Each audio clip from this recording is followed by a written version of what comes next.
Hey, what's up mga idol? Magandang araw at kumusta kayo?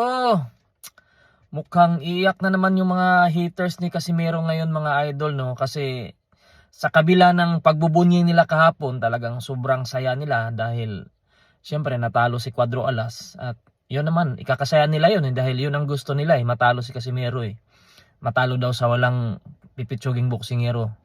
Pero ganun pa man, talo is talo, nangyari na yun So kailangan mag-bounce back na yan. Ito mga idol, no, kanina, no, after ng laban sa pangalawang event ngayon sa Kyrgyzstan, at yun nga, main event si Luis Nery, mukhang, nung katapos manalo ni Luis Nery, mukhang itutuloy na yata ni Cookie Kamida yung pangako niya na Casimero versus Nery. Makikita naman natin na umakyat si Casimero, pinaakyat ni Cookie Kamida. So mas maganda sana kung pareha sila nanalo, kaso nga yun nga natalo si Cuadro Alas, pero posible pa rin itong matuloy mga idol, no. Sa makikita natin, no, na hawak ni Cookie Kamida tong si Nery at saka si Casimero. At ang plano talaga ay papalabanin ito. Kumbaga papalabanin tong dalawa na to. Ilalaban niya kay Nery si Casimero. So mukhang itutuloy niya pa rin to mga idol, no, sa kabila na kahit natalo si Cuadro Alas. So mukhang totohin niya pa rin.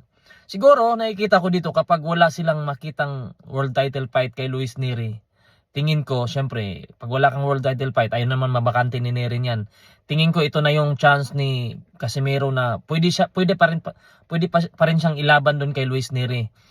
Although sinabi daw sa interview na si Nery daw walang interest, pero pag ginusto ito ng promoter, sinabi daw yun sa Lucky Roma, pero pag ginusto ito ng promoter, siguro naman at bayaran si Nery ng magandang bayad, tingin ko mapapayag yan. So ito na yung chance mga idol, no. Sana kapag mangyari to, wag na sayangin ni Cuadro Alas yung chance niya. Kasi malaking isda din yan si Nery. Kaya tingin ko, pag-igihan niya talaga, ibuhos niya lahat ng galit niya kay Luis Nery. Kasi hindi siya pwedeng mag-easy training lang. Hindi siya pwedeng tamarin sa pag-training kapag matuluyan. Pero tingin ko idol, kumpiyansa ako na mukhang matutuloy talaga yan. Mukhang matutuloy yan, baka sa Japan gagawin yan. Kasi gaya ng sinabi ko, yung talo ni Casimero hindi naman nakakahiya Kasi tumatakbo yung kalaban. Kumbaga iniskuran lang siya.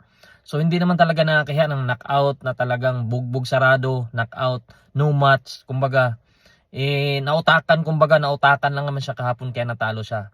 So tingin ko mga idol, kapag matuloy yung Luis Nery versus Casimero, tingin ko mabenta pa rin yan.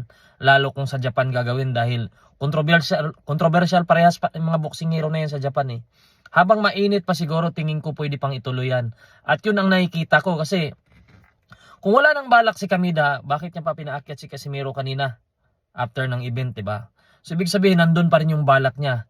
At talagang tingin ko matutuloy yan. Baka next year, early next year. At sana yan na yung huling chance ni Casimero. Kapag matalo pa siya dyan, tingin ko tapos na yung karir niya. Real talk mga idol. Kapag matalo pa siya kay Luis Nery, tapos na yung karir niya. At siguro baka mag-retire na siya. Yan.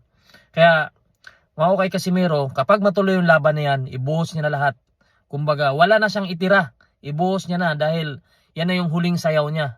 Yung talo niya kapon, para sa akin, wala yun Nagkamali lang sila. So, kapag matuloy yung Luis Nery, yan na yung pinaka last chance niya. Kumbaga dapat ayusin niya na yan. Kasi kapag matalo pa siya, tapos ang karir ni Cuadro Alas. Siguro, okay naman yung narating niya. 3 Division World Champion. Marami na siyang naibigay. At mahirap papantayan yun Lalo na sa Pilipinas.